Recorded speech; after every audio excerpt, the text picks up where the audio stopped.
I am now about to launch Gideon, America's first ever AI threat detection platform built specifically for law enforcement. It scrapes the internet 24/7 using an Israeli grade ontology. Wow, nothing sounds better than Israeli grade, but the person you just heard from is Israeli special ops veteran Aaron Cohen. Oh, they have special ops, that's interesting.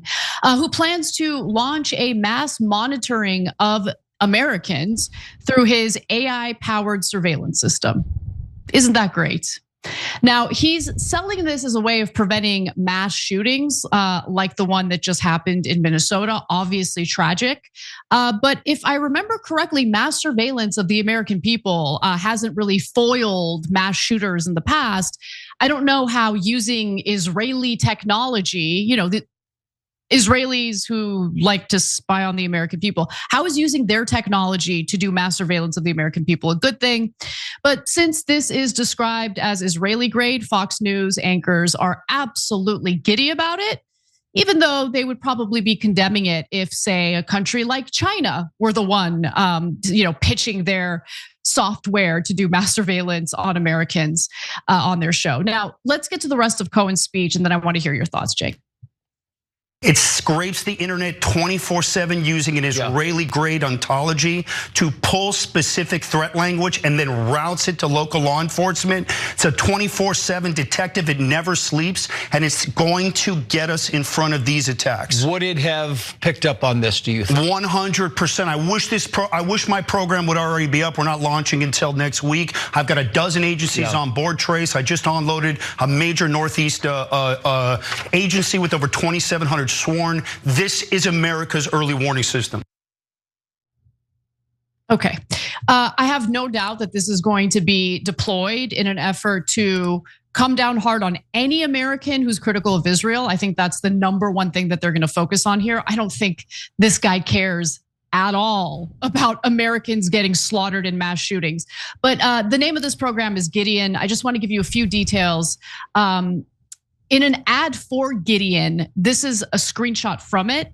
And so Gideon scans incoming signals across, as you can see, open web, and they list Reddit threads, public forums, blog posts, conspiracy boards, and anything that questions Israel, of course, is considered a conspiracy these days. They also go through the comment sections. Other things they go through, social media, of course. If you're a gamer, and you're messaging through the games that you're playing with others, that's gonna be scanned by this. And the indicator patterns they're looking for is grievance buildup, martyrdom language, hate speech plus ideology, tactical prep, target references, suicidal intent, and final post behaviors. A lot of these mass shooters will, post something about how it's the end for them or whatever it is before they carry out their, disgusting violent acts that slaughter others before they take their own lives. But Cenk, do you have any faith in this mass surveillance that's being pitched to us? Israeli grade surveillance?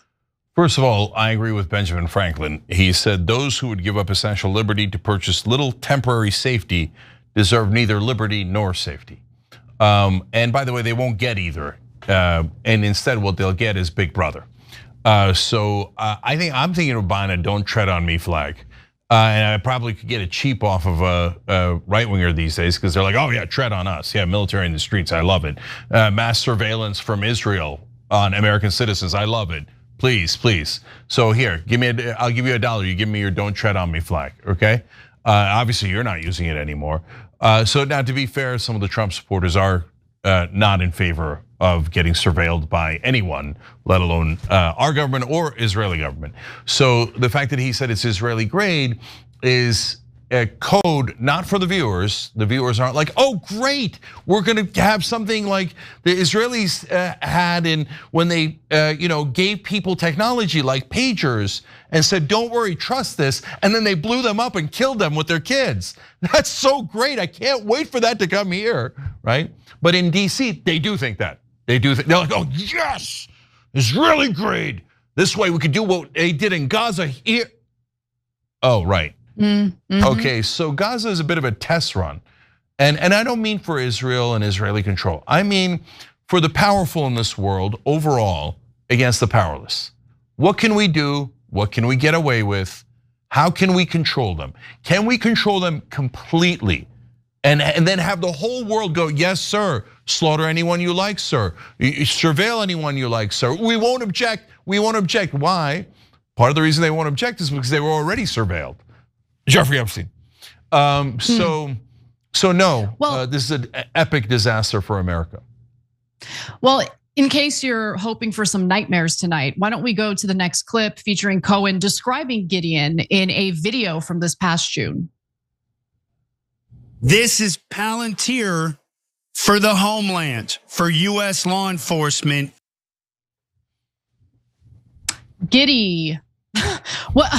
Why? Okay, so let's talk about Palantir, okay? Because look, let me just be clear about something. So this, there was a deep dive by Wired into Palantir, which does not technically provide new data to its clients about the people that are being surveilled. What they do instead is serve as a tool to rapidly sort through the data that their client already has access to. So anything that you post online, basically, the Palantir technology has a way to basically process it and put it in a nice little package for the government or anyone who's trying to make sense of who they're surveilling, right?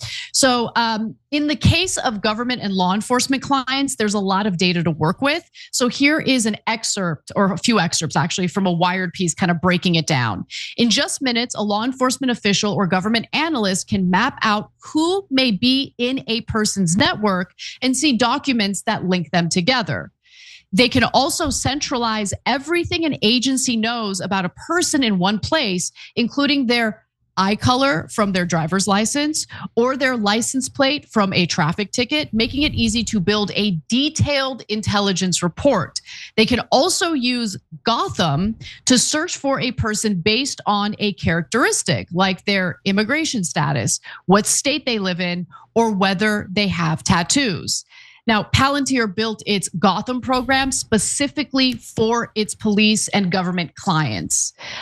So look, as we know, there is a very real effort right now, and I'm sensing it big time with the way things are kind of going on social media sites. There's this very big effort to silence anyone who is critical of Israel.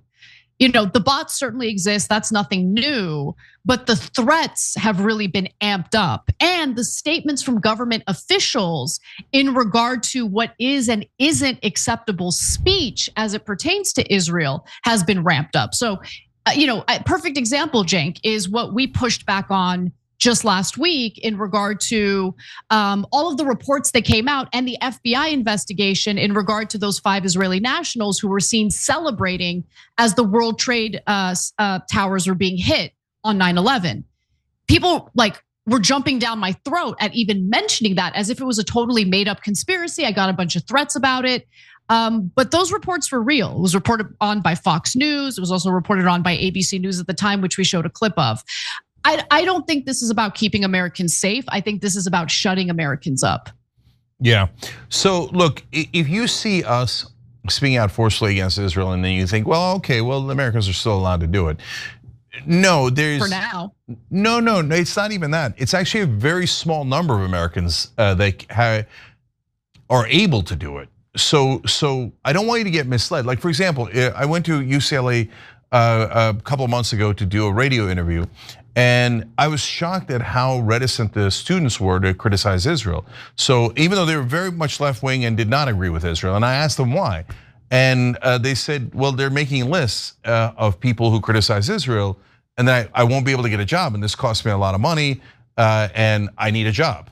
And so it super progressive, wants to do the right thing, wants to fight against genocide, worried about it. Then a friend came and he's like, oh, I'm gonna work in finance. There's no way I'm gonna criticize Israel. Because they literally said, they have lists on Wall Street. And that's public, that Bill Ackman and others have talked about it. Yeah, we will not hire you if you criticize Israel, and we'll try to ruin your life. So if you have a tiny amount of power like us, in that we have a show and they are trying to shut it down, but they're struggling because you guys keep signing up. So maybe they'll get us at some point. But there are supporters of Israel inside this country that are constantly trying to eliminate anyone who criticizes Israel.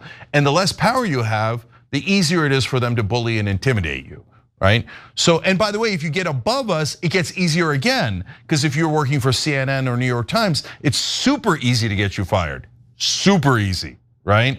So we have a little bit of independence. Now, last things on this that are super important. Now, when you talked about this kind of surveillance, he says, oh yeah, my computer program would have picked this up and we'd have stopped it.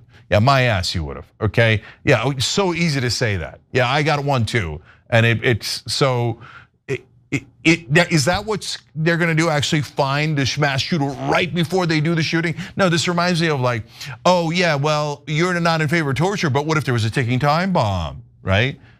No, there's no ticking time bomb, you just want to torture people, right? And no, you're not gonna catch a mass shooter seconds before they get there. This isn't a movie show, a movie or a TV show. Instead, what they're gonna do is they're gonna look through and try to find things that they find objectionable. So for example, this shooter in Minneapolis was a lunatic, was against Jews, Muslims, and then shot up a church. Can't figure it out, you know why? Because they're mentally ill, okay? Yeah. So now, do you think that if they left out Jews, Christians, etc., and that same person was like, oh, I hate Muslims, and I love Breivik who killed Muslims, and I love the Christchurch shooter who killed Muslims, etc., that this system would have picked them up? No way. There's no, you'd have to pick up half the country. Okay, like for people who make comments about against Islam, and by the way, should we be doing that? Should we be rounding up everyone who makes really anti-Muslim comments?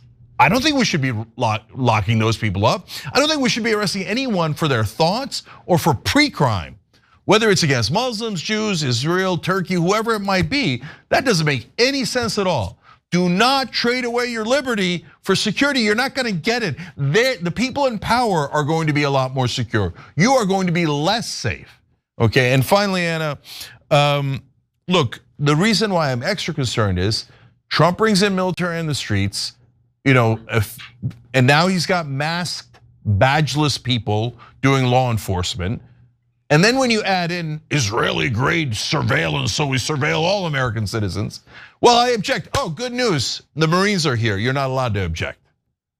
So this is a very scary road that we're on. It sure is. Every time you ring the bell below, an angel gets his wings. Totally not true, but it does keep you updated on our live shows.